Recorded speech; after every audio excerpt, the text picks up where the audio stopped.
सहनाववतु सहनौ भुनक्तु सह वीर्यं करवावहे तेजस्विनावधीतमस्तु मा विद्विषावहे।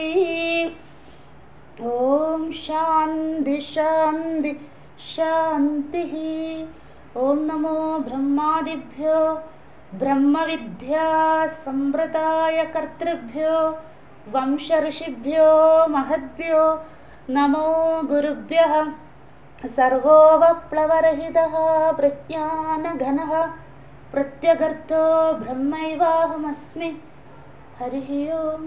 ओम पूर्णमदः पूर्णमिदं पूर्णाद् पूर्णमुदच्यते पूर्णस्य पूर्णमादाय पूर्णमेवावशिष्यते। ओम शांति शांति शांतिः। हरिः ओम। श्री गुरुभ्यो नमः। हरिः ओम। अथ शुक्लयजुर्वेदीय काण्वशाः बृहदारण्यक उपनिषत् प्रथमकाण्डं मधुकाण्डं द्वितीयोऽध्यायं ब्रह्मविद्याप्रकरणं तृतीयब्राह्मणं मूर्तामूर्तब्राह्मणं षष्ठमन्त्रम्। तस्य हि एतस्य पुरुषस्य रूपं यथा महारजनं वासः यथा पाण्ड्वाविकं यथा इन्द्रगोपः यथा अग्न्यर्चिः यथा पुण्डरीकं यथा सकृद्विद्युतं सकृद्विद्युत् एव हवा अस्य श्रीः भवति य एवं वेद। अथाद आदेशः नेदि नेदि न हि एतस्माद् इति न हि अन्यद् परमस्ति अध नामधेयं सत्यस्य सत्यम् इति।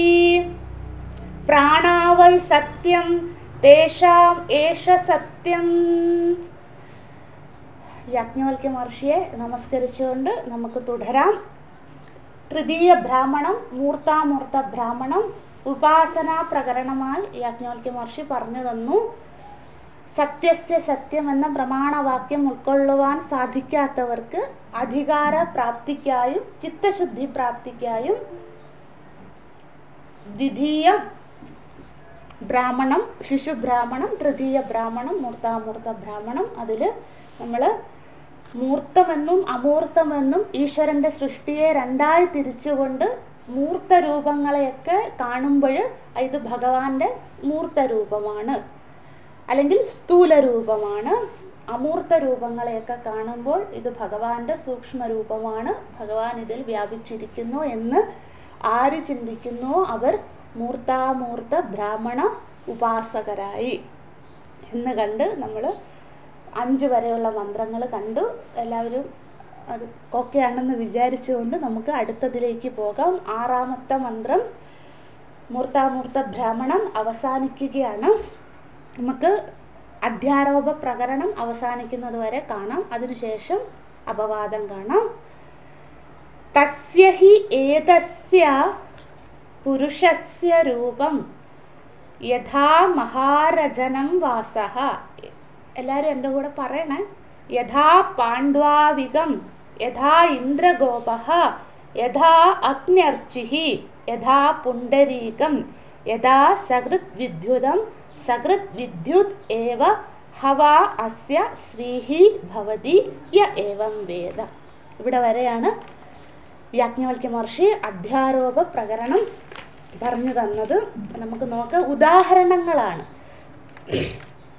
തസ്യ ഹി ഏതസ്യ പുരുഷസ്യ രൂപം. ഇവിടെ പുരുഷൻ എന്ന വാക്കിന് അർത്ഥം എഴുതിക്കോളൂ. ജീവാത്മ. ഈ സന്ദർഭത്തിൽ ഉപാസന പ്രകരണമായതുകൊണ്ട് ഇവിടെ യാജ്ഞവൽക്യ മഹർഷി പുരുഷൻ എന്ന വാക്കുകൊണ്ട് ഉദ്ദേശിക്കുന്നത് ജീവാത്മാക്കളെയാണ്. തസ്യ ഹി ഏതസ്യ പുരുഷസ്യ രൂപം. അപ്പം ഇവിടെ എന്തായിരിക്കും അപ്പോൾ വരുന്നത്? ഈ പുരുഷൻ്റെ രൂപം. രൂപം എന്ന വാക്കിൻ്റെ അർത്ഥം നമ്മൾ കഴിഞ്ഞ ദിവസം കണ്ടതാണ്, അതുകൊണ്ട് അതിലേക്ക് പോകുന്നില്ല. ഇവിടെ ഉദ്ദേശിക്കുന്ന എന്തെന്ന് വെച്ചാൽ ഒരു ജീവാത്മാവിൻ്റെ സൂക്ഷ്മ ശരീര രൂപം എന്നാണ്. രൂപം എന്നതിന് ഇവിടുത്തെ അർത്ഥം ഒരു ജീവാത്മാവിൻ്റെ സൂക്ഷ്മ ശരീര രൂപം. നമുക്ക് രൂപം കാണാൻ പറ്റില്ല, സൂക്ഷ്മ ശരീരം. അതിൻ്റെ ഉദാഹരണമാണ് പറയുന്നത്. പറയും ഉദാഹരണത്തിലേക്ക് വരുമ്പോൾ മനസ്സിലായിക്കോളും. ജസ്റ്റ് ഇപ്പം വേർഡ് മീനിങ് നമുക്ക് നോട്ട് ചെയ്യാം, അതിന് ശേഷം ചർച്ചയിലേക്ക് പോകാം. തസ്യ ഹി ഏതസ്യ പുരുഷസ്യ രൂപം എന്ന് വെച്ചാൽ സൂക്ഷ്മ ശരീര രൂപത്തോടു കൂടിയ അല്ലെ സൂക്ഷ്മ ശരീരത്തോടു കൂടിയ രൂപം എന്നാൽ ഇവിടെ കാണാൻ പറ്റുന്നത് നല്ല അർത്ഥം. സൂക്ഷ്മ ശരീരത്തോടു കൂടിയ ഒരു ജീവാത്മാവ്. ആ ജീവാത്മാവ് സൂക്ഷ്മ ശരീരം എന്തെന്ന് പറയുകയാണ്. എഴുതിക്കോളൂ. സൂക്ഷ്മ ശരീരം എന്ന് വെച്ചാൽ വാസനാമയ രൂപം. വാസനാമയ രൂപം, അതായത് ഇത്രയേ ഉദ്ദേശിക്കുന്നുള്ളൂ യാജ്ഞവൽക്യ മഹർഷി. നമ്മൾ അഗ്നി കാണുമ്പം, ജലം കാണുമ്പോൾ, പൃഥിവി കാണുമ്പോൾ അങ്ങനെയൊക്കെ പറഞ്ഞല്ലോ. പിന്നെ രണ്ടായിട്ട് തിരിച്ചല്ലോ, പഞ്ചമഹാഭൂതങ്ങൾ കാണുമ്പോൾ, പിന്നെ അധ്യാത്മം കാണുമ്പോൾ, സ്ഥൂല പ്രപഞ്ചം കാണുമ്പോൾ, സൂക്ഷ്മമായത് കാണുമ്പോഴൊക്കെ മൂർത്തത്തിന് അമൂർത്തത്തിന്. ഇനി അതൊക്കെ വിട്ടിട്ട് പറയാം, നമ്മുടെയൊക്കെ ജീവാത്മാക്കളുടെയൊക്കെ സൂക്ഷ്മ ശരീരം അമൂർത്തമാകുന്നു. അത് മാത്രം പറയുന്നു. മൂർത്തം കഴിഞ്ഞു, സ്ഥൂലത്തിലൊക്കെ ഈശ്വരനെ കണ്ട് അത് ആ ഉപാസന കഴിഞ്ഞു. ഇനി അടുത്തത് പറയാണ്, നിങ്ങൾ പുറമേ ഒന്നും നമ്മളാരും പോകണ്ട, നമ്മുടെ തന്നെ ജീവാത്മാക്കളുടെയൊക്കെ ഈ സൂക്ഷ്മ ശരീരം എന്താണ്? വാസനകളോടുകൂടിയ സൂക്ഷ്മ ശരീരം. അതാണ് തസ്യ ഹി ഏതസ്യ പുരുഷസ്യ രൂപം എന്ന് വെച്ചാൽ സർവ ജീവാത്മാക്കളുടെയും വാസനകളോടുകൂടിയ സൂക്ഷ്മ ശരീരം. ഇനി അത് കാണുമ്പോൾ അമൂർത്തത്തിനെ ഓർക്കണം. ഇത് പരമാത്മാവ് അമൂർത്ത രൂപത്തിൽ, അമൂർത്തം എന്ന് വെച്ചാൽ എന്താണ്? അജഡരൂപം അല്ലെങ്കിൽ സൂക്ഷ്മരൂപം. പരമാത്മാവ് നമ്മുടെയൊക്കെ ഈ വാസനാഭാണ്ഡമായ ഈ സൂക്ഷ്മ ശരീരത്തിൽ പരമാത്മാവ് അമൂർത്ത രൂപത്തിൽ വസിക്കുന്നുണ്ട് എന്ന് ചിന്തിച്ചാൽ അത് അമൂർത്ത ഉപാസനയായി. പുറമെ ഒന്നും പോകണ്ടെന്നാണ് യാജ്ഞവൽക്യ മഹർഷി അവസാനിപ്പിക്കുന്നത്. ഇപ്പോൾ എന്തുകൊണ്ട് ഇവിടെ സ്ഥൂലം പറഞ്ഞില്ല? സ്ഥൂലത്തിലൊക്കെ നമുക്ക് വേണമെങ്കിൽ എളുപ്പമാണ് കാണാൻ, കാരണം അത് നമ്മുടെ കണ്ണുകൊണ്ട് കാണാമല്ലോ, അല്ലേ? എന്ത് വസ്തുക്കളെ, വൃക്ഷങ്ങളായിക്കോട്ടെ, മലകളായിക്കോട്ടെ, പുഴകൾ, എന്തും ആയിക്കോട്ടെ, ഇതൊക്കെ സ്ഥൂലമാണല്ലോ. അതൊക്കെ കാണുമ്പോൾ എന്താ, ഇതൊക്കെ ഭഗവാന്റെ സ്ഥൂല രൂപമാണ്, ഭഗവാൻ ഇത്, അതൊക്കെ നമുക്ക് എളുപ്പമാണ്, കാരണം പ്രത്യക്ഷ ഗോചരമായതുകൊണ്ട്. പക്ഷേ സൂക്ഷ്മത്തിൽ ഈശ്വരനെ കാണുക എന്ന് പറയുന്നത് അത്ര എളുപ്പമല്ല. അപ്പോൾ ആ സൂക്ഷ്മ ദൃഷ്ടി ഉണ്ടാകണം. ദൃശ്യതേ ത്വഗ്രയാ ബുദ്ധ്യാ സൂക്ഷ്മയാ സൂക്ഷ്മദർശിഭിഹി, കഠോപനിഷത്തിൽ. ആ സൂക്ഷ്മദർശനം കിട്ടുക എന്ന് പറഞ്ഞാൽ എളുപ്പമല്ല. അതുകൊണ്ടാണ് ഇവിടെ നിങ്ങൾ പുറമെ അന്വേഷിച്ച് പോകണ്ട. യാജ്ഞവൽക്യ മഹർഷി നമ്മളോട് പറയുകയാണ്, നമ്മുടെ ഉള്ളിൽ തന്നെ സൂക്ഷ്മ ശരീരമുണ്ട്. അത് നമ്മുടെയൊക്കെ വാസനകൾ നിറഞ്ഞതാണ് ഈ സൂക്ഷ്മ ശരീരം. അവിടെ നോക്കൂ, അവിടെ സൂക്ഷ്മ രൂപത്തിൽ, അമൂർത്ത രൂപത്തിൽ ഈശ്വരനുണ്ട്. ആ ഉപാസന നടത്തൂ എന്ന് പറയുകയാണ് തസ്യ ഹി ഏതസ്യ പുരുഷസ്യ രൂപം എന്നതുകൊണ്ട്. പിന്നെ എന്താണ് വാസന? നമ്മൾ പഠിച്ചതാണ്, ഓർമ്മ പുതുക്കാം. എന്താണ്? അനുഭവജന്യ സംസ്കാരഃ ഏവം വാസന. വാസന എന്ന് വെച്ചാൽ സൂക്ഷ്മ ശരീരം. എന്താണ്? അനുഭവജന്യ സംസ്കാരം ഏവ വാസന. ഒന്നുകൂടെ പറയാ, എഴുതിക്കോളൂ. അനുഭവജന്യ സംസ്കാരം ഏവ വാസന. നമ്മൾ അനുഭവിച്ചു കൊണ്ടുവന്നിരിക്കുന്ന പൂർവ ജന്മങ്ങളിൽ അനുഭവിച്ച് നമ്മൾ ആർജിച്ചു കൊണ്ടുവന്നിരിക്കുന്ന സംസ്കാരങ്ങളാണ് വാസന. ആ വാസന എവിടെയാണ് ഇരിക്കുന്നത്? അന്ധകരണത്തിൽ, സൂക്ഷ്മ ശരീരത്തിൽ. അപ്പോൾ ആ സൂക്ഷ്മ ശരീരം നമ്മൾ വിചാരിക്കും എൻ്റെ സൂക്ഷ്മ ശരീരം മുഴുവൻ, അത് മനസ്സ്, ബുദ്ധി, ചിത്ത, അഹങ്കാരം, ഇതാണല്ലോ സൂക്ഷ്മ ശരീരം. എൻ്റെ മനസ്സിൽ മുഴുവൻ വാസന ഇരിക്കുവാണെന്ന്. ഇവിടെ യാജ്ഞവൽക്യ മഹർഷി പറയുക, ആ വാസനയുടെ മുകളിൽ കയറി ആയിരിക്കുന്നു? അമൂർത്ത രൂപത്തിൽ, സൂക്ഷ്മ രൂപത്തിൽ ഭഗവാൻ. എങ്കിൽ അത് അമൂർത്ത ഉപാസനയായി. അതാണ് പറയുന്നത്. നമുക്കറിയാമല്ലോ എങ്ങനെ വാസന ഉണ്ടാകുന്നൊന്നും പറയണ്ട, ജസ്റ്റ് ഒന്ന് പറയാം. നമ്മൾ പ്രവൃത്തികൾ ചെയ്യല്ലേ, കർമ്മങ്ങൾ ചെയ്യുക, അല്ലെ ചിന്തിക്കുക, അല്ലേ? ഇന്ന് ഭണ്ഡാരയുണ്ട് എന്നൊരു ചിന്ത വരികയാണ്.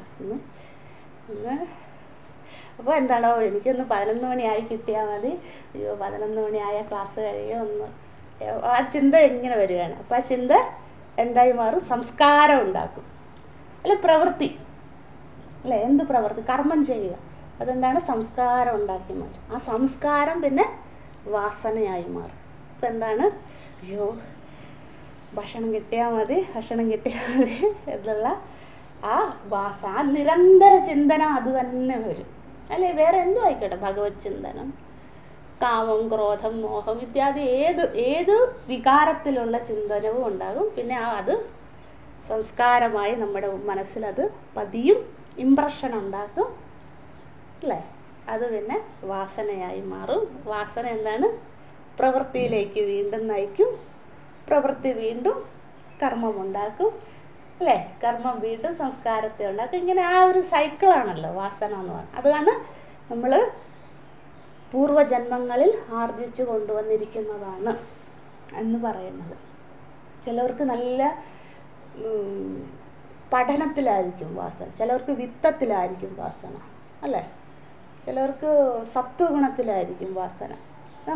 നമ്മൾ പൂർവജന്മത്തിൽ കൊണ്ടുവന്ന ആ സംസ്കാരമനുസരിച്ച്, അതിൻ്റെ പ്രബലത അനുസരിച്ച് ഈ ജന്മം നമ്മളത് പ്രകടമാകും. ചിലപ്പോൾ കാമവാസനയായിരിക്കും അധികം, ചിലപ്പോൾ ക്രോധവാസനയായിരിക്കും അധികം, അങ്ങനെ. അപ്പോൾ ഏത് സംസ്കാരമാണോ കൂടുതൽ അത്. അപ്പോൾ ഇവിടെ പറയുകയാണ്, അതൊക്കെ നീ കൊണ്ടുവന്നത് ശരി, യാജ്ഞവൽക്യ മഹർഷി പറയാ, അതിൻ്റെ ഉള്ളിൽ ഒരാളിരിപ്പുണ്ട്. അതാണ് അമൂർത്ത രൂപത്തിൽ പരമാത്മാവ് വസിക്കുന്നു എന്ന് ചിന്തിക്കൂ. എങ്കിലത് നിന്റെ സൂക്ഷ്മ ശരീരത്തെ തന്നെ അമൂർത്തമായി ഉപാസിക്കലാണ്. തസ്യഹി ഏതസ്യ പുരുഷസ്യ രൂപം. ഇനി ഉദാഹരണം പറയുകയാണ്, നമുക്ക് അതിലേക്ക് പോകാം. യഥാ മഹാരജനം വാസഃ. അതായത് മഹാരജനം, ഇവിടെ മഹാരജനം എന്ന് വെച്ചാൽ മഞ്ഞൾ നിറമില്ലേ, മഞ്ഞ നിറം. ആ ഒരു വെള്ള തിരശീല എടുക്കുക, ഒരു വെള്ള തുണി. ആ വെള്ള തുണിയിൽ മഞ്ഞളിൽ മുക്കിയാൽ അതെന്തായിരിക്കും? മഞ്ഞയായി മാറും. അതാണ് നമ്മുടെ വാസന. ഏതാണോ അതിൽ മുക്കിയാൽ ആ വാസനാമയമാകും നമ്മുടെ സൂക്ഷ്മ ശരീരം. അതാണ് ഉദാഹരണമാണ്. മഞ്ഞളെന്ന നിറത്തിൽ, അല്ലേ? ആ മഞ്ഞ നിറത്തിൽ തുണി മുക്കിയാൽ എങ്ങനെയാണോ ആ തുണി മുഴുവൻ മഞ്ഞ നിറം വ്യാപിച്ചിരിക്കുന്നത്. ഒരു ഉദാഹരണമേ. രണ്ടാമത്തെ ഉദാഹരണങ്ങൾ പറയുകയാണ്. യഥാ പാണ്ഡു ആവികം. പാണ്ഡ്വാവികം ദൃഷ്ട്വാതു പാണ്ഡവാനേക.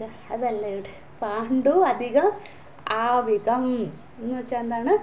ഈ ചെമ്മരിയാടില്ലേ, ബക്രി, ഈ ചെമ്മരിയാട്, ആ ചെമ്മരിയാടിൻ്റെ രോമം പറയുകയാണ്. ആ ചെമ്മരിയാടിൻ്റെ രോമം എന്താണ്? ഒറിജിനൽ കളറായി എല്ലായിടത്തും തൂവെള്ളയൊന്നുമല്ല. എന്താണ് അതിൻ്റെ ആ രോമങ്ങളിൽ ചിലത് ബ്രൗണിഷ് ഉണ്ടായിരിക്കാം, അല്ലേ? കാല ഉണ്ടായിരിക്കാം, അങ്ങനെ പല കളറുണ്ടായിരിക്കും. ഇവിടെ ഉദ്ദേശിക്കുന്നത് പൊതുവെയുള്ള ചെമ്മരിയാട്ടുകളുടെ രോമത്തിന് ഒരു എന്തായിരിക്കും? ലൈറ്റ് ക്രീമിഷ് കളറായിരിക്കും. അപ്പോൾ ആ നിറം ചെമ്മരിയാടിൻ്റെ ആ രോമം മുഴുവൻ ആ ലൈറ്റ് ക്രീം കളറ് വ്യാപിച്ചിരിക്കുന്നത് പോലെ. അല്ല, രോമത്തിൽ പിന്നെ കളർ മുക്കുക കേട്ടോ, ഏത് കളറും മുക്കാറുണ്ട്. അപ്പോൾ എന്താണ് ആ രോമങ്ങളിൽ, ഇപ്പം നമ്മളൊരു കളറിൻ്റെ ഒരു കളർ നിറച്ച ഒരു പാത്രത്തിലേക്ക് ആ രോമങ്ങൾ മുക്കിയാൽ ആ രോമത്തിന് ആ കളർ വ്യാപിക്കും. അതുപോലെ എന്താണ് ഈ വാസനകൾ സൂക്ഷ്മ ശരീരം മുഴുവൻ വ്യാപിച്ചിരിക്കുകയാണ്. അതിൻ്റെ പുറത്ത് കയറി ആരിയ്ക്കുന്നു? ഈശ്വരൻ ഇരിക്കുന്നു. അതായത് ആ വാസനകളിൽ മുഴുവൻ പരമാത്മാവ് വ്യാപിച്ചിരിക്കുന്നു. അപ്പം എനിക്ക് ക്രോധവാസനയാണെന്നും പറഞ്ഞ് ഭഗവാൻ അവിടെ ചൈതന്യം വ്യാപിച്ചിരിക്കാതിരിക്കുന്നില്ല അല്ലേ? അവിടെയും ഉണ്ട്. എനിക്ക് സത്വവാസനയാണെങ്കിൽ അവിടെയും ഉണ്ട്, തമോ വാസനയാണെങ്കിൽ അവിടെയും ഉണ്ട്. അപ്പം എല്ലായിടത്തും വ്യാപിച്ചിരിക്കുന്നു എന്ന് നമ്മുടെ ബുദ്ധിയിൽ ഉറയ്ക്കാൻ വേണ്ടിയാണ് ഈ ഉദാഹരണങ്ങൾ.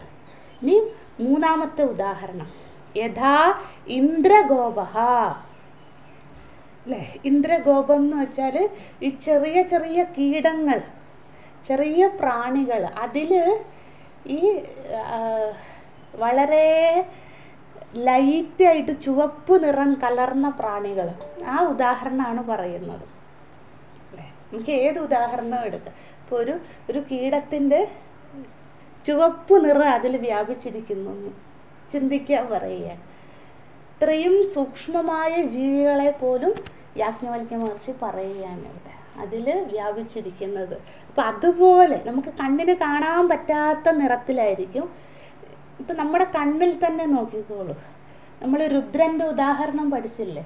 നമ്മളെപ്പോഴും നമ്മുടെ കണ്ണിൽ ചുവന്ന ഞരമ്പുകൾ കാണാറുണ്ടോ? ഇല്ല, ശ്രദ്ധിക്കാറേ ഇല്ല അല്ലേ? അത് വളരെ വളരെ നേർമയിലാണത് പോകുന്നത്. പക്ഷെ ആ നേർമ ഇച്ചിരി വലുതായി ആ രുദ്രവർണ്ണം കൂടുമ്പോൾ നമ്മൾ പറയാം എൻ്റെ കണ്ണ് ചുവന്നിരിക്കുന്നു എന്ന്. അപ്പോൾ അതിലും അവിടെയും വാസന വ്യാപിച്ചിരിക്കുകയാണ്. അതിന് ഇവിടെ കീടത്തിൽ ചെറിയ പ്രാണിയുടെ ഉദാഹരണം പറഞ്ഞു. അടുത്ത നാലാമത്തെ ഉദാഹരണം, യഥാ അഗ്നിഹി അർച്ചിഹി, അതായത് അഗ്നിയിലുള്ള അർച്ചി എന്ന് വെച്ചാൽ ജ്വാലകൾ അല്ലേ? നമ്മൾ മുണ്ടകത്തിൽ പഠിച്ച യഥാ അഗ്നിഹി അർച്ചിഹി ചമസ ഇത്യാദികൾ, അതായത് അഗ്നിജ്വാലകൾ. അതിൻ്റെ ഫ്ലെയിമിൽ കാണാം. നിങ്ങൾ ഈ ഗ്യാസ് അടുപ്പൊക്കെ കത്തിക്കുമ്പോൾ നമുക്ക് കാണാറില്ലേ അല്ലേ? അതിങ്ങനെ കത്തിക്കുമ്പോൾ അതിൻ്റെ തുടക്കത്തിൽ നല്ല മഞ്ഞയായിരിക്കും, പിന്നെ ഒരു ബ്ലൂയിഷ് കളർ വരും അല്ലേ? അതും അഗ്നി തന്നെയാണ്. അഗ്നിയുടെ നീലവർണ്ണമാണെന്നേ ഉള്ളൂ. അത് അഗ്നി അല്ലാതിരിക്കുന്നില്ല. പിന്നെ എങ്ങനെ? അല്ലെങ്കിൽ പാകമാകുന്ന ആഹാരം അല്ലേ? അതും അഗ്നി തന്നെയാണ്. പക്ഷെ അതിൻ്റെ പല പല നിറങ്ങളാണ്. ഒന്ന് ചിലപ്പം നല്ല രക്തവർണ്ണമായിരിക്കാം, ചിലത് പീതവർണ്ണമാകാം, ചിലത് നീലവർണ്ണമാകാം. ഇങ്ങനെ പല വർണ്ണങ്ങൾ മാറിയാലും അഗ്നിക്ക് മാറ്റമില്ല. അത് തന്നെ പറയുന്നു ഇവിടെ. യഥാ അഗ്നിഹി അർച്ചിഹി, എങ്ങനെയാണോ അഗ്നിയിൽ പല നിറങ്ങളിലും അഗ്നി വ്യാപിച്ചിരിക്കുന്നു, അതുപോലെ ഈ സൂക്ഷ്മ ശരീരം മുഴുവൻ വാസനാമയമാണ്. ആ വാസനയിൽ മുഴുവൻ പരമാത്മാവ് അമൂർത്ത രൂപത്തിൽ, സൂക്ഷ്മ രൂപത്തിൽ വ്യാപിച്ചിരിക്കുന്നു. അടുത്ത അഞ്ചാമത്തെ ഉദാഹരണം, യഥാ പുണ്ടരീകം. പുണ്ടരീകാക്ഷൻ അല്ലേ? ഭഗവാന്റെ പര്യായമാണ് പുണ്ടരീകം എന്ന് വെച്ചാൽ താമരയിലെ വെള്ള നിറം. ഇതിവിടെ വർണ്ണം പറയുകയാണ്, നമുക്ക് ഏത് വർണ്ണവും എടുക്കാം കേട്ടോ. ആ താമരയിൽ എന്താണ് നിങ്ങൾ കണ്ടിട്ടുണ്ടാകും, അതിൻ്റെ അഗ്രഭാഗത്ത് ചിലപ്പോൾ നല്ല ശുക്ലവർണ്ണമായിരിക്കാം, പീതവർണ്ണമാകാം അല്ലേ? ഏതും വരാം. അപ്പോൾ അത് മുഴുവൻ എല്ലായിടത്തും കാണണമെന്നില്ല. ചിലപ്പോൾ അതിൻ്റെ അഗ്രഭാഗത്തായിരിക്കും, അല്ലെങ്കിൽ മുഴുവനായിട്ടും ഉള്ളത് കാണാം. അപ്പോൾ അവിടെ അതുപോലെ ഇവിടെ പറയുന്നു, താമരയിൽ എങ്ങനെയാണോ അതിൽ വർണ്ണം വ്യാപിച്ചിരിക്കുന്നത്, അതുപോലെ ഒരു സ്ഫടികത്തിൻ്റെ അടുത്ത് കൊണ്ട് നിറം വെച്ചാൽ ആ സ്ഫടിക അത് പ്രതിഫലിക്കുന്നത് പോലെ അല്ലേ? ആ ഉദാഹരണവും ഇവിടെ എടുക്കാവുന്നതാണ്. അതുപോലെ 5 ഉദാഹരണം പറഞ്ഞു. എന്താണ്? ഒന്നാമത്തത് മഞ്ഞൾ കളറ്, രണ്ടാമത്തത് ചെമ്മരിയാടിൻ്റെ രോമം, മൂന്നാമത്തത് പ്രാണിയിലുള്ള ആ നിറങ്ങൾ അതിൻ്റെ വ്യത്യസ്തമായ വർണ്ണ. പക്ഷികളെടുക്കുക, എന്തിനാ പ്രാണി എടുക്കുന്നത് അല്ലേ? പക്ഷികളിൽ അല്ലേ, ഓരോ തൂവലിലും എത്ര വ്യത്യസ്തമായതുണ്ട് പക്ഷികൾക്ക് അല്ലേ? അതൊക്കെ എങ്ങനെ അതിൽ വ്യാപിച്ചിരിക്കുന്നു. അതുപോലെ അഗ്നിയിലെ ജ്വാല പോലെ, പുഷ്പങ്ങളിലെ വർണ്ണവൈവിധ്യം പോലെ പരമാത്മാവ് സൂക്ഷ്മ ശരീരത്തിൽ അമൂർത്ത രൂപത്തിൽ വ്യാപിച്ചിരിക്കുന്നു. സൂക്ഷ്മ ശരീരം എന്താ? വാസനാമയമാകുന്നു സൂക്ഷ്മ ശരീരം. അത്രയും നമ്മൾ പഠിച്ചോളൂ. അതുപോലെ തഥാ, അടുത്ത വാക്ക് തഥാ. തഥാ എന്ന് വെച്ചാൽ സിമിലർലി, അതുപോലെ സകൃത് വിദ്യുതം. സകൃത് വിദ്യുതോ സകൃത് വിദ്യുതം സകൃത് വിദ്യുത് ഏവ എന്ന് വെച്ചാൽ അടുത്ത വീണ്ടും ഒരു ഉദാഹരണം പറയുകയാണ്. എങ്ങനെയാണോ മിന്നൽ വരുമ്പോൾ, സകൃത് വിദ്യുതം, വിദ്യുത് എന്ന് വെച്ചാൽ മിന്നൽ, തണ്ടർ സ്റ്റോമിൽ ഇടിമിന്നൽ വരുമ്പോൾ ആ ഇടിമിന്നൽ ഒരു നിമിഷം കൊണ്ട് 1000 കിലോമീറ്ററുകളോളമാണ് അത് വ്യാപിക്കുന്നത്, ഒറ്റ വിത്തിൻ ഫ്രാക്ഷൻ ഓഫ് സെക്കൻഡ് കൊണ്ട്. എങ്ങനെയാണോ ഈ പ്രപഞ്ചം മുഴുവൻ വ്യാപിച്ച് അതിൻ്റെ പ്രകാശത്തെ പരത്തുന്നത്, അതുപോലെയാണ് പരമാത്മാവ്. നമുക്ക് കണ്ണുകൊണ്ട് കാണാൻ സാധിക്കില്ല. വൈദ്യുതി എവിടെ വരെ പോയി? നമുക്ക് കണ്ണുകൊണ്ട്, ഇടിമിന്നൽ വരികയാണ്, നമുക്ക് കണ്ണുകൊണ്ട് കാണാൻ സാധിക്കുന്നില്ല. എത്ര ദൂരം അത് വ്യാപിച്ചു എന്ന് നമുക്കറിയില്ല. അതുപോലെ നമ്മുടെ കണ്ണുകൊണ്ട് കണ്ടനുഭവിക്കാൻ സാധിക്കില്ല. എന്ത്? ഈ സൂക്ഷ്മ ശരീരത്തിൽ, വാസനാഭാണ്ഡമായ സൂക്ഷ്മ ശരീരത്തിൽ പരമാത്മാവ് വ്യാപിച്ചിരിക്കുന്നു എന്നത്. പക്ഷെ കണ്ണുകൊണ്ട് കാണുന്നില്ല, എത്ര ദൂരം പോയെന്ന് നമ്മൾ കാണുന്നില്ലെങ്കിലും നമ്മളത് അനുഭവിക്കുന്നുണ്ട്. നമുക്ക് ബുദ്ധിയിലറിയാം, ഇത് ഇത്രയും പോകും, അതിനുള്ള ശേഷിയുണ്ട് എന്ന്. അതുപോലെ നമ്മുടെ ബുദ്ധിയിൽ ഉറപ്പിക്കണം, പരമാത്മാവിനെ എനിക്ക് കണ്ണുകൊണ്ട് സൂക്ഷ്മമായി കാണാൻ സാധിക്കാത്തത് എൻ്റെ കണ്ണിൻ്റെ കുഴപ്പമാണ് അല്ലേ? എനിക്ക് ദൃശ്യതേ ത്വഗ്രയ ബുദ്ധി സൂക്ഷ്മയ സൂക്ഷ്മദർശിവി, അതില്ലാത്തതിൻ്റെ കുഴപ്പമാണ്.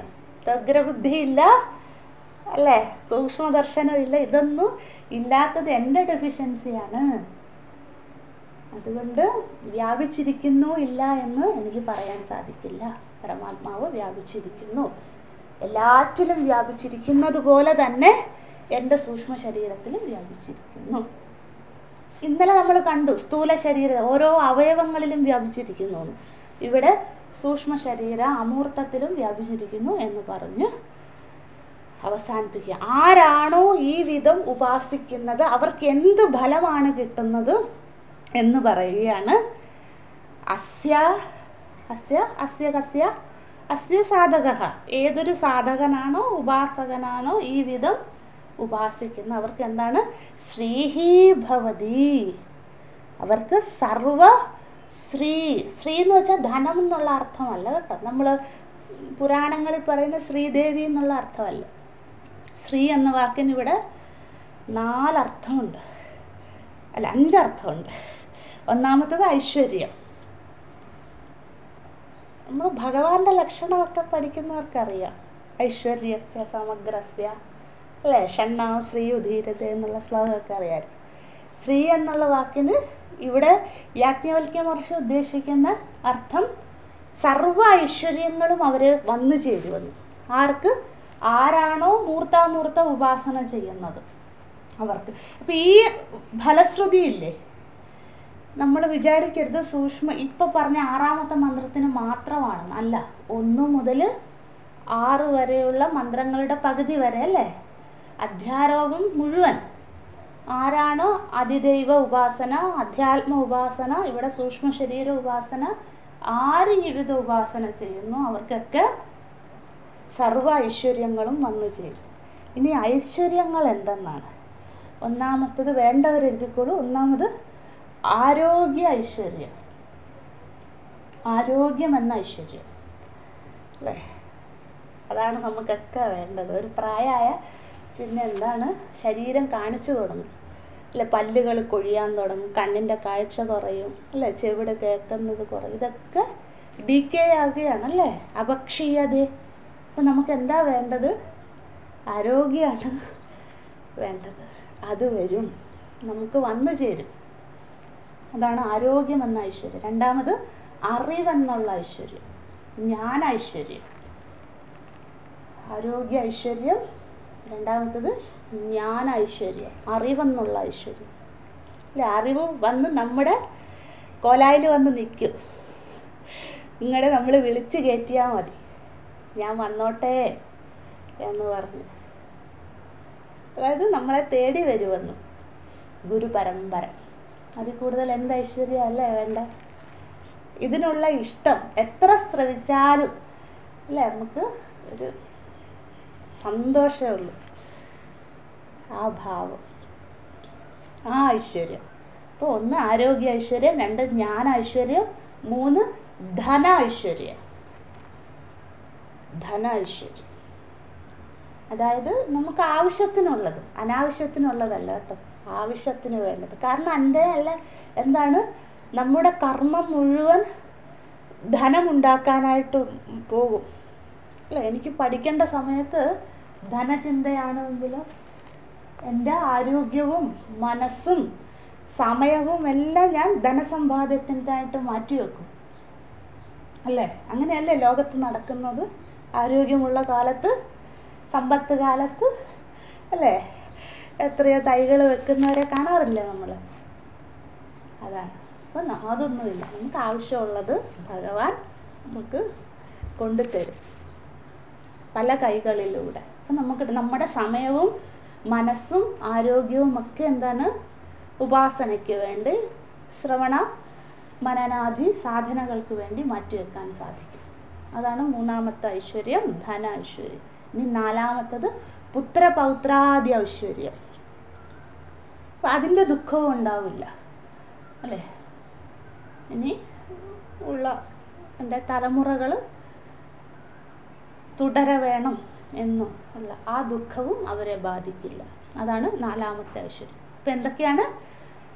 ആരോഗ്യ ഐശ്വര്യം അല്ലേ, അല്ലെ ബല ഐശ്വര്യം ഒന്നും പറയാം അതിന് കേട്ടോ, ശരീരബലം. ആരോഗ്യം എന്നും പറയാം. ആരോഗ്യ ഐശ്വര്യം, ജ്ഞാന ഐശ്വര്യം, ധന ഐശ്വര്യം, പുത്രപൗത്രാദി ഐശ്വര്യം. ഈ നാലെണ്ണം എന്താണ്? ഭവതി. ഭവതി എന്ന് വെച്ചാൽ അവർക്ക് ലഭ്യമാകും, അവരെ തേടി വരും. ഇവയെല്ലാം നമ്മൾ സാധന ചെയ്ത് ഒരു സ്ഥലത്തിരുന്നാൽ മതി അല്ലേ. സാധനയുടെ ഫലമായി ഈ ഐശ്വര്യങ്ങൾ അവർക്ക് അനുഭവിക്കുവാൻ സാധിക്കും. അതാണ് ഇവ അസ്യ ശ്രീഭവതി. ഇതോടുകൂടി അധ്യാരോപ പ്രക്രിയ സമാപ്തം. അധ്യാരോപം കഴിഞ്ഞു അല്ല. ഇതുവരെ ഓക്കെ ആണെന്ന് വിചാരിക്കുന്നു. ഇനി നമ്മൾ അപവാദത്തിലേക്ക് പോവുകയാണ്. അപ്പം അപവാദ പ്രക്രിയ ആരംഭം. അദാദ ആദേശഃ. അദാദ ആദേശഃ. അദാദ, അദാദോ ബ്രഹ്മജിജ്ഞാസ. അദാദോ എന്ന് വെച്ചാൽ ഇതാണ് എനിക്ക് സാധകരോട് പറയുവാനുള്ള ഉപദേശം എന്ന് യാജ്ഞവൽക്യ മഹർഷി പറയുകയാണ്. ഇതാകുന്നു വേദവചനം എന്ന്, അല്ലെങ്കിൽ ആദേശം എന്ന് വെച്ചാൽ ഉപദേശം. ഇതാണ് എനിക്ക് സാധകരോട്, ഉപാസകരോട് പറയുവാനുള്ള ആദേശം ഇതാകുന്നു എന്ന് യാജ്ഞവൽക്യ മഹർഷി അധ്യാരോപം അവസാനിച്ചിട്ട് ഈ അദാദോ ആദേശം എന്ന വാക്കില്ലേ, നമ്മൾ രണ്ടിൻ്റെയും കൂടെ ചേർക്കണം. അതായത് അധ്യാരോപത്തിൻ്റെ കൂടെയും ചേർക്കണം, അപവാദത്തിൻ്റെ കൂടെയും ചേർക്കണം. ശ്രീ ഭവതി അദാദ ആദേശഃ. ശ്രദ്ധിക്കണേ, ശ്രീ ഭവതി അദാദ ആദേശഃ. അത് കഴിഞ്ഞ് അദാദ ആദേശഃ നേതി നേതി, അതായത് അപവാദത്തിൻ്റെ കൂടെയും ചേർക്കണം. എനിക്ക് പറയുവാനുള്ള അധ്യാരോപ ഉപദേശങ്ങൾ ഇവയാകുന്നു. ഇനി എനിക്ക് അപവാദ ഉപദേശങ്ങൾ ഞാൻ നൽകാം എന്ന് യാജ്ഞവൽക്യ മഹർഷി പറയുന്നു. ഇനി നമുക്ക് അധ്യാരോപം അപവാദം എന്തെന്ന് പഠിക്കാം.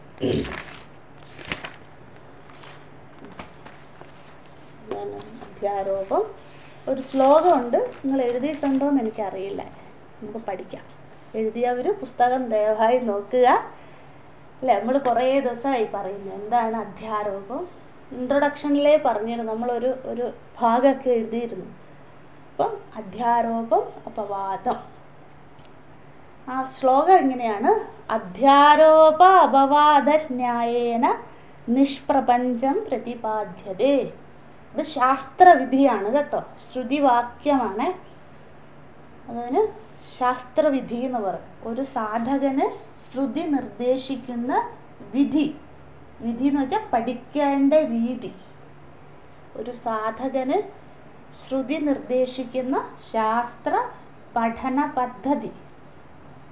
ഒരു സാധകന് ശ്രുതി നിർദ്ദേശിക്കുന്ന ശാസ്ത്ര പഠന പദ്ധതി എന്താണ്? അധ്യാരോപ അപവാദ പ്രക്രിയ. ഇതിലൂടെ ശാസ്ത്രം പഠിക്കാവൂ എന്ന് പറയുകയാണ്. അപ്പോൾ എന്താണ് അധ്യാരോപം? അധ്യാരോപം എന്ന് വെച്ചാൽ എഴുതിയിട്ടുണ്ട് ഞാൻ, നിങ്ങൾ നോക്കുക. അധ്യാരോപം എന്ന വാക്കിൻ്റെ അർത്ഥം അധസ്മിൻ തദ് ബുദ്ധി. വിവേക ചൂടാമണിയിലൊക്കെ പഠിച്ചിട്ടുണ്ട്. അധസ്മിൻ തദ് ബുദ്ധി ഭ്രമതി കുമതി കുൽസിതകതി നിമജ്ഞോന്മജ്ഞ ന്യായഃ ഇത്യാദി ശ്ലോകങ്ങൾ അല്ലേ? മത്തമയൂരം ഒക്കെ നമ്മൾ പഠിച്ചില്ലേ? അത് ഇത് ഈ പഠിച്ചില്ലേ എന്ന് ചോദിക്കുമ്പോൾ ചിരി കാണുമ്പോഴാണ് എനിക്ക് സന്തോഷം. രണ്ടർത്ഥമുണ്ട്, പഠിച്ചിട്ടുണ്ടെന്നും പഠിച്ചിട്ടില്ലെന്ന് പറഞ്ഞുകൂടാ. പക്ഷെ എല്ലാവരുടെ മുഖത്ത് ചിരിയുണ്ട്. അത് അധ്യാരോപം എന്താണ്? അധസ്മിൻ തദ്ബുദ്ധി, അത്രയേ ഉള്ളൂ. നീ പഠിച്ചിട്ടില്ലേലും എളുപ്പമാണത്. ഇല്ലാത്തതിൽ ഉള്ളതുപോലെ, അതാണ് അധ്യാരോപം എന്ന വാക്കിൻ്റെ അർത്ഥം. അതായത് ഈ പ്രപഞ്ചമൊക്കെ നമ്മൾ പറഞ്ഞു, ഇപ്പോൾ സൃഷ്ടി നടത്തി പല രീതിയിൽ, പല ഉപനിഷത്തുകളിലായിക്കോട്ടെ പുരാണ ഇതിഹാസങ്ങളിലായിക്കോട്ടെ പല രീതിയിൽ സൃഷ്ടിക്രമം പറയുന്നു.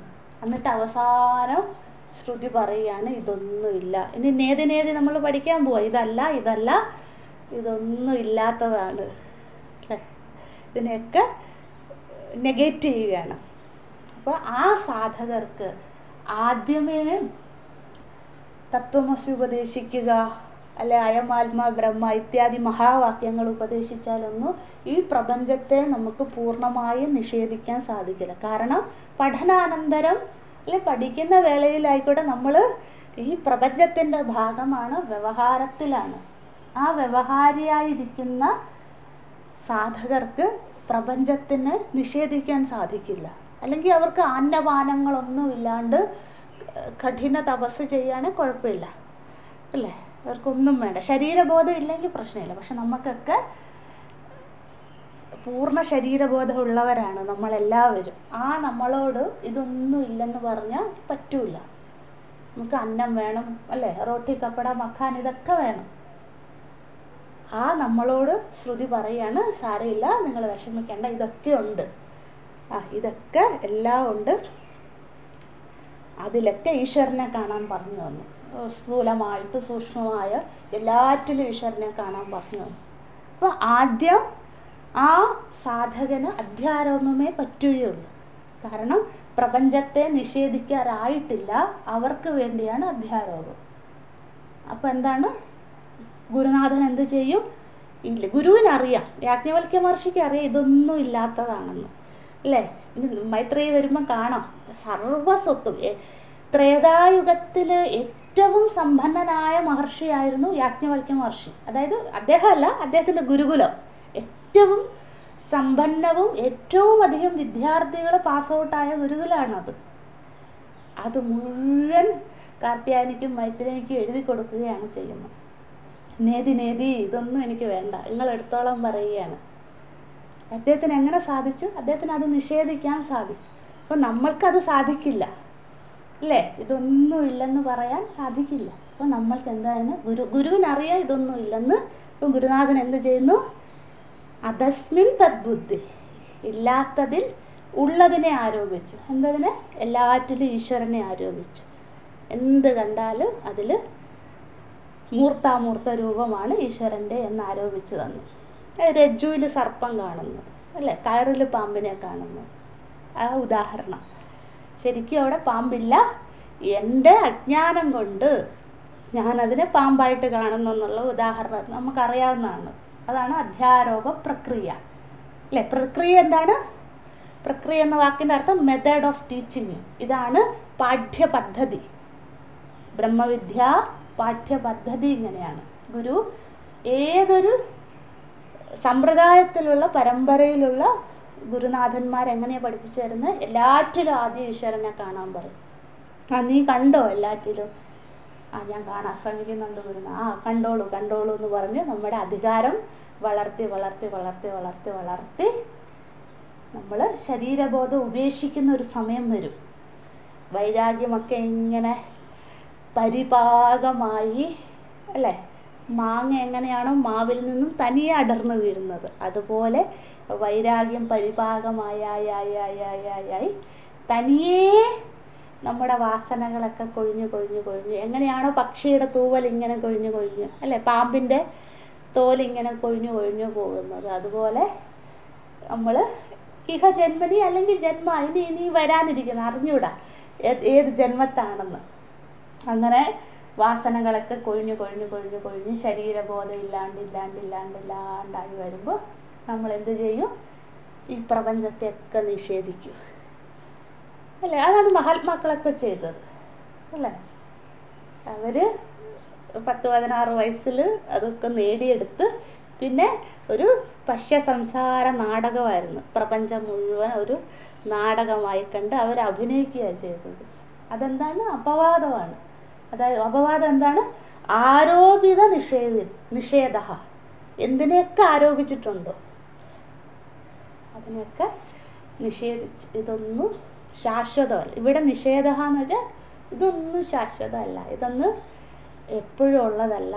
എൻ്റെ ശരീരം ആയിക്കോട്ടെ, പ്രപഞ്ചം ആയിക്കോട്ടെ, ആരോഗ്യം ആയിക്കോട്ടെ, ധനമായിക്കോട്ടെ, എന്തും ആയിക്കോട്ടെ, എന്നോടൊപ്പം ഉള്ളത് അതൊന്നും ശാശ്വതമല്ല. അതുകൊണ്ട് എനിക്ക് അതിനോട് മമത ബുദ്ധിയില്ല എന്ന് പറഞ്ഞ് എപ്പോഴാണ് പറ്റുക? വൈരാഗ്യം പരിപാകമായി ശരീരബോധം നശിക്കുമ്പോൾ. ഈ അപവാദം നമ്മൾ ചെയ്യേണ്ടതല്ല, അപവാദം താനേ സംഭവിക്കുന്നതാണ്.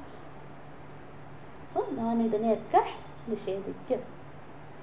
ആ പ്രക്രിയയാണ് ശാസ്ത്രം പറയുന്നത്, അല്ലേ? നിഷ്പ്രപഞ്ചം പ്രതിപാദ്യത. നിഷ്പ്രപഞ്ചം ഇതില്ലാത്തതാണ്, അതിനെ പ്രതിപാദിച്ചു തരിക, പഠിപ്പിച്ചു തരിക. ഇല്ലാത്തതിലൊക്കെ നീ ഈശ്വരനെ ആദ്യം കാണൂ. അത് കഴിഞ്ഞ് എന്താണ്?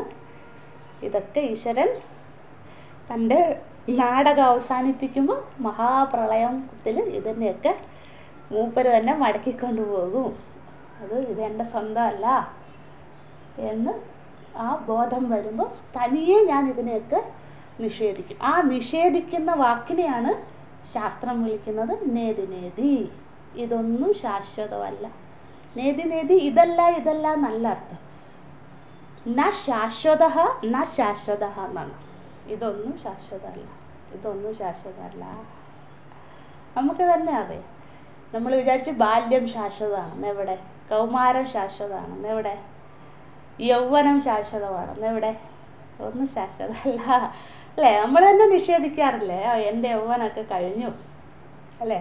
തലനാരൊക്കെ നരയ്ക്കാൻ തുടങ്ങി, നമ്മൾ തന്നെ അംഗീകരിക്കില്ലേ? അതാണ് അപവാദ പ്രക്രിയ. അതാണ് നമ്മൾ പഠിക്കാൻ പോകുന്നത്. അപ്പം അധ്യാരോപം എന്താ?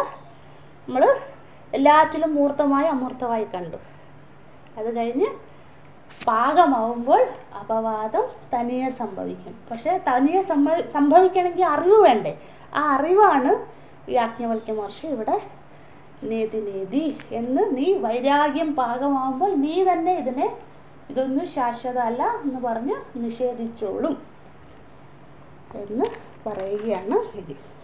ഇനി ഇവിടെ ഭഗവാൻ ശങ്കരാചാര്യസ്വാമികളെ തർക്കിക്കാനായിട്ട് കുറേ ആളുകൾ വരിക, പൂർവപക്ഷികൾ വരികയാണ്. നിങ്ങളിങ്ങനെ ഇത്രയും കാലം ഇതൊക്കെ ഉണ്ടെന്ന് പറഞ്ഞു, അല്ലേ? ഒരു പുൽക്കൊടി കാണുമ്പോഴും ഇത് ഭഗവാന്റെ സൃഷ്ടിയാണ്, ഭഗവാൻ ഇതിലൊക്കെ സൂക്ഷ്മരൂപത്തിലുണ്ട്, അല്ലേ? ആകാശം ഭഗവാനാണ്, വായു ഭഗവാനാണ്. എത്രയെത്ര ഉദ്ധരണികളാണ് ശ്രുതിയിലുള്ളത്. അപ്പോൾ ആ ഉദ്ധരണിയൊക്കെ തെറ്റായി പോവല്ലേ? നിങ്ങൾ നിൽക്കുന്ന നിപ്പി പാർട്ടി മാറുന്നവരാണോ എന്ന് പറഞ്ഞ് ഭഗവത്പാദരുടെ അടുത്ത് തർക്കിക്കാൻ വരികയാണ് ആളുകൾ. നമ്മുടെ മനസ്സിലും ഉണ്ടാകുക, ഇതൊക്കെ നിഷേധിക്കാനാണെങ്കിൽ എന്തിനാ എൻ്റെ അടുത്ത് ഇതൊക്കെ പഠിക്കാൻ പറഞ്ഞത് അല്ലേ? ഇന്ദ്രോ മായാവി ഗുരുരൂപൈ, അതെ എന്തിനാ ഇതൊക്കെ പഠിക്കാൻ പറഞ്ഞത് എന്ന് പറഞ്ഞ് തർക്കിക്കാൻ വരുമോ? ആരൊക്കെയാണ് വരുന്നതെന്നറിയാവോ? 4-5 കൂട്ടർ. ഒന്ന് ക്ഷണികവാദികൾ, ജസ്റ്റ് കേട്ടാൽ മതി. ക്ഷണികവാദികൾ എന്ന് വെച്ചാൽ ശൂന്യവാദികൾ, ഭഗവാൻ ബൗദ്ധൻ്റെ അനുയായികൾ ക്ഷണികവാദികൾ. പിന്നെ ന്യായര്, താർക്കികർ, അതായത് ദ്വൈതം, ന്യായം തർക്കം എന്ന് വെച്ചാൽ ദ്വൈതവാദികൾ, അവർ തർക്കിക്കാൻ വരും. പിന്നെ ഭർത്തൃപ്രപഞ്ചനില്ലേ, ഭർത്തൃപ്രപഞ്ചനെ അറിയരുതോ? അതായത് കാൺമ ശാഖയ്ക്ക് മുമ്പൊരു ശാഖ ഉണ്ടായിരുന്നു, മാധ്യന്തിനിക ശാഖ എന്ന് പറഞ്ഞ്, അത് പിന്നെ അന്യം നിന്ന് പോയെന്ന് നമ്മൾ പഠിച്ചില്ലേ? അത് ആ ഭർത്തൃപ്രപഞ്ചൻ്റെ ആളുകൾ, ഭേദാഭേദവാദികൾ, അവർ തർക്കിക്കാൻ വരും. പിന്നെ സാങ്ക്യന്മാരെന്ന് വെച്ചാൽ കപിലൻ്റെ അനുയായികൾ, എല്ലാറ്റിനും ആധാരം മനസ്സാണെന്ന് പറയുന്നവർ. അവർ മനസ്സിനെ ആരാധിക്കുന്നവരാണ്. മനസ്സിൽ നിന്നുമാണ് എല്ലാം ഉണ്ടായത്, അല്ലാണ്ട് ഈശ്വരനൊന്നും അല്ല, മനസ്സാണ് എല്ലാറ്റിനും ആധാരം, ഇത് അനാദിയാന്ന് പറയുന്ന അങ്ങനെ കൂട്ടരുണ്ട്. ജസ്റ്റ് കേട്ടാൽ മതി. ഇങ്ങനെയുള്ള 4 കൂട്ടർ. ഇപ്പം ഭഗവത്പാദർ നടുക്കിരിക്കുകയാണ്. പട്ടശിഷ്യന്മാർ 4 പേരും ചുറ്റും. ആരാണ് പട്ടശിഷ്യന്മാർ? പത്മപാദാചാര്യർ, സുരേശ്വരാചാര്യർ, തടകാചാര്യർ, 4 പേര് നമുക്കറിയാം. അവരാണ് പട്ടശിഷ്യന്മാർ. അവർ 4 പേരും ഭഗവത്പാദരുടെ ചുറ്റും. അതിന് മുമ്പിലായിട്ട് നമ്മളോട് മനസ്സിൽ ആ ഭാവന വരണം. അപ്പോൾ ഭഗവത്പാദർ, പട്ടശിഷ്യന്മാർ, പിന്നെ മുന്നിൽ ഇവർ 4 പേരും. ആരൊക്കെയാണ്? ക്ഷണികൻ, സാങ്ക്യൻ, പിന്നെ ന്യായതാർക്കികൻ, പിന്നെ ഭേദാഭേദൻ, ഭർത്തൃപ്രപഞ്ചൻ്റെ അനുയായികൾ. ഈ 4 പേരും ചുറ്റും ഇരിക്കുകയാണ്. 4 പേരും പറയുകയാണ്, നിങ്ങൾ മുണ്ടകത്തിൽ അങ്ങനെ പറഞ്ഞു, ഇവിടെ ഇങ്ങനെ പറഞ്ഞു. ചാന്തോഗ്യൊക്കെ പറയുന്നുണ്ട്. ചാന്തോഗ്യ ഉപനിഷത്ത് നിങ്ങൾ എന്തിനാണ് 5 അധ്യായങ്ങളിൽ, നിങ്ങൾക്ക് വേറെ പണിയൊന്നുമില്ല, 5 അധ്യായങ്ങൾക്ക് നിങ്ങൾ എന്തിനാ ഭാഷ്യം എഴുതിയത്? 5 മുഴുവൻ ഉപാസനയായിരുന്നല്ലോ അല്ലേ? പഞ്ചാഗ്നി വിദ്യയൊക്കെ നമ്മൾ പഠിച്ചില്ലേ? മേഘങ്ങളിൽ നിന്നും മഴം താഴെ മഴയായി വീണു, ഔഷധമായി പിതാവിലെത്തി, മാതാവിലെത്തി, പുത്രോത്പാദനം നമ്മൾ പഠിച്ചില്ലേ? അതൊക്കെ ഇവിടെ കോട്ട് ചെയ്യുകയാണ്. വലിയ ഭാഷയാണ്. അതിൻ്റെ ചുരുക്കി ഞാൻ പറയാം. അങ്ങനെ അവർ പറയാം, നിങ്ങൾ എന്തിനായി 5 ചാന്തോഗ്യ ഉപനിഷത്ത്, സാമവേദം 5 എണ്ണത്തിനും നിങ്ങൾ എന്തിനാണ് ഭാഷ്യം എഴുതിയത്? നിങ്ങൾ 6, 7, 8 അധ്യായങ്ങൾക്ക് എഴുതി, അതാണ് ബ്രഹ്മവിദ്യ, നിങ്ങൾക്ക് വേറെ പണിയില്ലേ? അങ്ങനെ തർക്കിക്കുന്നു. പിന്നെയുള്ള തർക്കം ശ്രദ്ധിക്കണേ, ഇതൊക്കെ നമുക്ക് ആവശ്യം. നമ്മുടെ മനസ്സിൽ ഒരിക്കലും കപിലനും സാങ്ക്യനും ക്ഷണികനും ഒന്നും ഉണ്ടാകരുത്. ഇവരൊക്കെ പ്രതിനിധികളാണ്, എപ്പോൾ വേണേലും നമ്മുടെ മനസ്സിൽ ജനിക്കാവുന്നവരാണ് ഇവർ. അതില്ലാണ്ടാകാനായിട്ടാണ് ഈ ചർച്ച. അപ്പോൾ ഈ 4 പേര് ഇരുന്ന് ചോദിക്കുന്നു. പിന്നെ ചോദിക്കുന്നത് ചാന്തോഗ്യ ഉപനിഷത്ത് ചോദിക്കുന്നു. പിന്നെ ചോദിക്കുന്നത് ബൃഹദാരണ്യ ഉപനിഷത്തിന് മുൻപായിട്ട്, ബൃഹദാരണ്യ ആരണ്യകങ്ങളുണ്ട്, ഉപനിഷത്തിന് മുമ്പായിട്ട് 2 അധ്യായങ്ങളിൽ മുഴുവൻ ഉപാസനയാണ്, കർമ്മകാണ്ഡമാണ് മുഴുവൻ പറയുന്നത്. അതെന്തിനാണ് അങ്ങനെ പറഞ്ഞത്? ഉപനിഷത്തിന് മുമ്പായിട്ട് ഇത്രയും കാര്യങ്ങൾ പറയുന്നുണ്ടല്ലോ.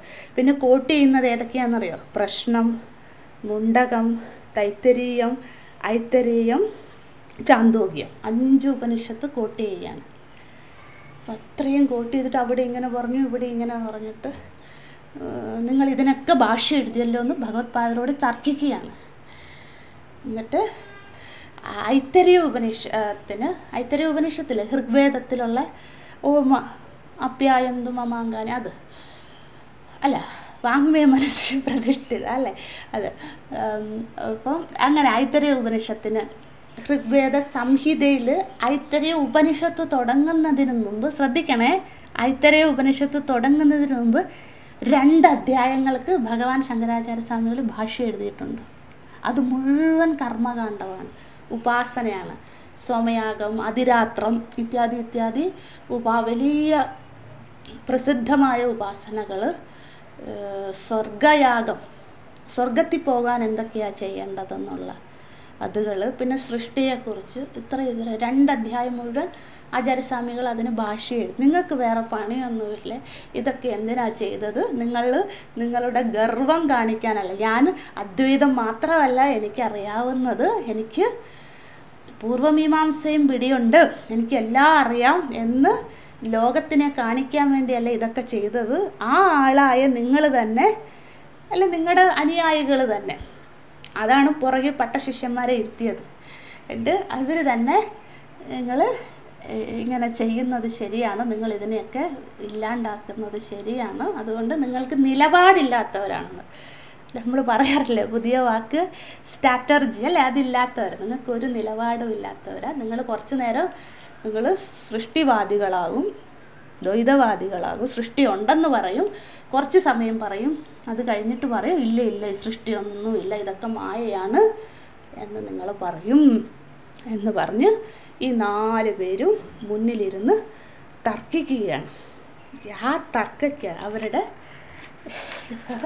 നമ്മൾ പാകിസ്ഥാന് കൊടുത്തതുപോലെ ആദ്യം ഇതെല്ലാം കേട്ടു. നിങ്ങൾ ഓർക്കണം, ഈ 4 പേരും അവർ വലിയ പണ്ഡിതന്മാരാണ്. മിണ്ടാണ്ടിരുന്നു അല്ലേ, നമ്മളെ ഇന്ത്യ മിണ്ടാണ്ടിരുന്നില്ലേ 14 ദിവസം, അതുപോലെ മിണ്ടാണ്ടിരുന്ന് ഭഗവത്പാദർ ഇപ്പം ചോദിക്കും, നിങ്ങളുടെ വാദമെല്ലാം കഴിഞ്ഞു എന്ന് ചോദിക്കുകയാണ്. അവർക്കൊന്നുമില്ല പറയാം, കാരണം പറയാനുള്ളതൊക്കെ ചർവിത ചർവം, ഛർദ്ദിച്ച് കഴിഞ്ഞു, പറഞ്ഞു കഴിഞ്ഞു.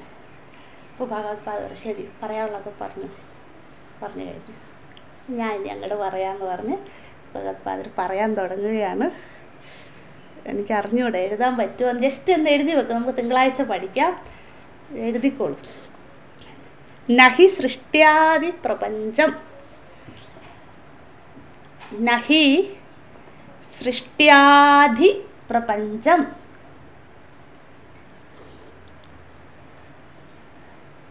പ്രതിപിപാദ ഈക്ഷിതഃ,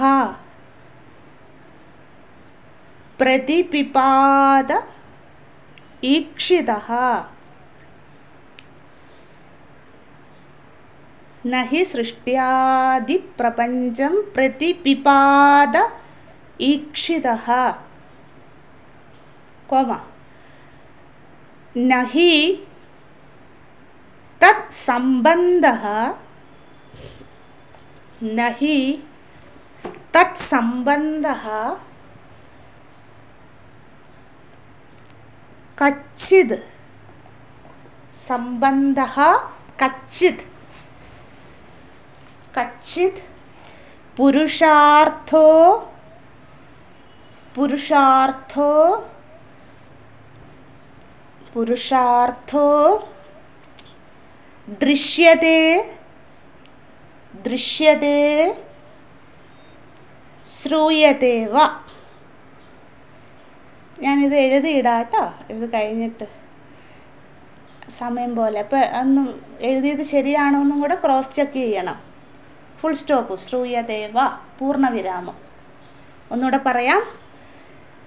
നഹി സൃഷ്ട്യാദി പ്രപഞ്ചം പ്രതിപിപാദ ഈക്ഷിതഃ, കോമ നഹി തത് സംബന്ധഃ കച്ചിത് പുരുഷാർത്ഥോ ദൃശ്യതേ ശ്രൂയതേ വ, ദൃശ്യതേ ശ്രൂയതേ വ. ഇത് എഴുതിക്കോളൂ. ബ്രഹ്മസൂത്ര ഭാഷ്യം, ബ്രഹ്മസൂത്ര ശങ്കരഭാഷ്യം, അനേകം ഭാഷ്യങ്ങളുണ്ട്, അതല്ല ബ്രഹ്മസൂത്ര ശങ്കരഭാഷ്യം, പ്രഥമാധ്യായം, ചതുർത്ഥപാദം. ബ്രഹ്മസൂത്ര ശങ്കരഭാഷ്യം പ്രഥമാധ്യായം, പ്രഥമാധ്യായം ചതുർത്ഥപാദം. അതെന്തെന്ന് പറയാൻ തുടങ്ങിയാൽ തീരൂല. ബ്രഹ്മസൂത്രം പഠിക്കുമ്പോൾ നമുക്കത് പഠിക്കാം. നമ്മളിപ്പം ദ്വിതീയോധ്യായം, ബ്രഹ്മവിദ്യാപ്രകരണം, തൃതീയ ബ്രാഹ്മണം എന്നൊക്കെ പറയാറില്ലേ, അതുപോലെ തന്നെ ബ്രഹ്മസൂത്ര പ്രഥമാധ്യായം ചതുർത്ഥപാദം. അതെ, ഒരു കാര്യവും കൂടെ എഴുതട്ടെ, നമുക്ക് ഇന്നത്തേന് പിരിയാം. അതും 2 വരിയേ ഉള്ളൂ, വേഗം തീരും.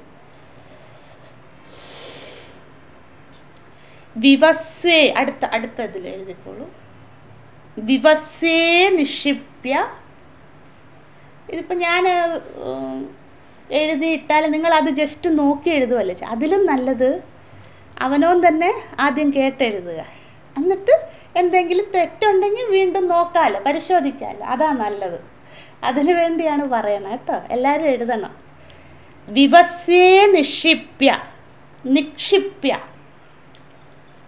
നിക്ഷിപ്യ നിക്ഷിപ്യ വിവസ്വേ നിക്ഷിപ്യ വിരോധോത്ഭവ കാരണം വിരോധ ഉത്ഭവ വിരോധോത്ഭവ കാരണം വിരോധ ഉദ്ഭവ കാരണം വിരോധ ഉദ്ഭവ കാരണം കോമ വിവസ്വേ നിക്ഷിപ്യ വിരോധോത്ഭവ കാരണം കോമ തൈഹി തൈഹി തൈഹി തൈഹി സംരക്ഷിത തൈഹി സംരക്ഷിത സദ്ബുദ്ധിഃ സദ്ബുദ്ധിഃ തൈഹി സംരക്ഷിത സദ്ബുദ്ധിഃ സുഖം സുഖം നിർവാതി നിർവാതി നിർവാതി നിർവാതി സുഖം നിർവാതി വേദവിത് പൂർണ്ണവിരാമം സുഖം നിർവാതി വേദവിത് ഒന്നുകൂടെ പറയേ വിവസ്വേ നിക്ഷിപ്യ വിരോധോത്ഭവ കാരണം തൈഹി സംരക്ഷിത സദ്ബുദ്ധിഃ സുഖം നിർവാതി വേദവിത് ബ്രാക്കറ്റിൽ എഴുതിക്കോളൂ ഋഗ്വേദ ഐത്തരീയ ഉപനിഷത്ത് ഋഗ്വേദം അറിയാമല്ലോ ഋഗ്വേദം ഐത്തരീയ ഉപനിഷത്ത് ഉപോദ്ഘാത ഭാഷ്യം ശങ്കര ഭാഷ്യം ഉപോദ്ഘാതം എന്ന് വെച്ചാൽ ഇൻട്രൊഡക്ഷൻ ഉപോദ്ഘാത ശങ്കര ഭാഷ്യം ഐത്തരീയ ഉപനിഷത്ത് ഉപോദ്ഘാത ഭാഷ്യം ഐത്തരീയ ഉപനിഷത്ത് ഉപോദ്ഘാത ഭാഷ്യം ഇത് ബൃഹദാരണ്യത്തിനും വരുന്നുണ്ട് കേട്ടോ പക്ഷെ മെയിനായിട്ട് ഇവിടെയൊക്കെയാണ് എഴുതിയേക്കുന്നത് ഇതേ കാര്യം ബ്രഹ്മസൂത്രത്തിൽ എഴുതിയിട്ടുണ്ട് ബൃഹദാരണ്യത്തിൽ പറയുന്ന അതേ കാര്യം ഐത്തരീയത്തെ ഉപനിഷത്തിൻ്റെ ഉപോദ്ഘാതത്തിലും എഴുതിയിട്ടുണ്ട് ഇനിയുണ്ട് അത് നമുക്ക് വീണ്ടും എഴുതി ഇനി ഈ വേദത്തിൽ തന്നെ പറയുന്നുണ്ട് ഇതൊക്കെ ഭഗവാൻ ശങ്കരാചാര്യ സ്വാമികൾ ഭാഷ്യല്ലേ ഇല്ല ഞാൻ ഭാഷ്യം മാത്രം പറയുന്നില്ല ഞാൻ വേദത്തിൽ നിന്നും പറഞ്ഞു തരാമെന്ന് പറഞ്ഞ് നമ്മൾ ഋഗ്വേദത്തിൽ നിന്ന് എഴുതും ഈശാവാസ്യത്തിൽ നിന്നും എഴുതും അത്രയും അത് നമുക്ക് തിങ്കളാഴ്ച എഴുതാം ഇതെന്തിനാ ആ മഹത്വബുദ്ധി ഉണ്ടാകണം കേട്ടോ നമ്മൾ വിചാരിക്കും എന്തിനാ ഞാനിതൊക്കെ എഴുതുന്നത് അങ്ങനെ ഒരിക്കലും തോന്നരുത് എൻ്റെ ഉള്ളിൽ ഒരിക്കലും ഒരു സംശയം വരരുത് എന്തിനാണ് എന്നോട് ഇതിലൊക്കെ ഈശ്വരനെ കാണാൻ പറഞ്ഞിട്ട് ആ എന്നോട് തന്നെ എന്തിനാണ് നേതി എന്ന് പറയുന്നത് ഒരിക്കലും അങ്ങനെ ഒരു അംശം പോലും എൻ്റെ ഉള്ളിൽ തോന്നാതിരിക്കാനായിട്ടാണ് നമ്മളിത് പഠിക്കുന്നത് അല്ലെങ്കിൽ വേർഡ് ബൈ വേർഡ് മീനിങ് പഠിച്ച് നേതി ഇതൊന്നുമല്ല ഇതല്ലെന്ന് പറഞ്ഞ് നമുക്ക് വേണമെങ്കിൽ മൂർത്താമൂർത്ത അവസാനിക്കാം അതല്ല നമ്മൾ സാമ്പ്രദായികമായിട്ട് പഠിക്കുമ്പോൾ ഇത് ഇമ്പോർട്ടൻ്റ് ആണ് ആശ്രമത്തിൽ ഇത് കാണാണ്ട് പഠിക്കാൻ പറയും ഇത്രയും ഭാഷ്യം വിവസ്വേ നിക്ഷിപ്യ വിരോധോത്ഭവ കാരണമെന്നും പറഞ്ഞ് ഭാഷ്യം കണ്ടസ്ഥാക്കാൻ പറയാറുണ്ട് അത്രയും പ്രാധാന്യമുള്ളത് കൊണ്ടാണ് നമ്മുടെ മനസ്സിൽ നിന്നും ആ വാസനകൾ തുടച്ചു മാറ്റുന്ന ഗുരുനാഥൻ്റെ പ്രക്രിയയായേ ഇതിനെ കാണാവുള്ളൂ നമോ നാരായണ ഓം നമോ ബ്രഹ്മാദിഭ്യോ ബ്രഹ്മവിദ്യാ സംവൃതായ കർത്തൃഭ്യോ വംശഋഷിഭ്യോ മഹദ്ഭ്യോ നമോ ഗുരുഭ്യഃ സർവോപപ്ലവരഹിതഃ പ്രജ്ഞാനഘനഃ പ്രത്യഗർത്ഥോ ബ്രഹ്മൈവാഹമസ്മി ഓം പൂർണ്ണമദഃ പൂർണ്ണമിദം പൂർണ്ണാത് പൂർണ്ണമുദച്യതേ പൂർണ്ണസ്യ പൂർണ്ണമാദായ പൂർണ്ണമേവാവശിഷ്യതേ ഓം ശാന്തി ശാന്തി ശാന്തി ഹരി ഓം ശ്രീ ഗുരുഭ്യോ നമഃ ഹരി ഓം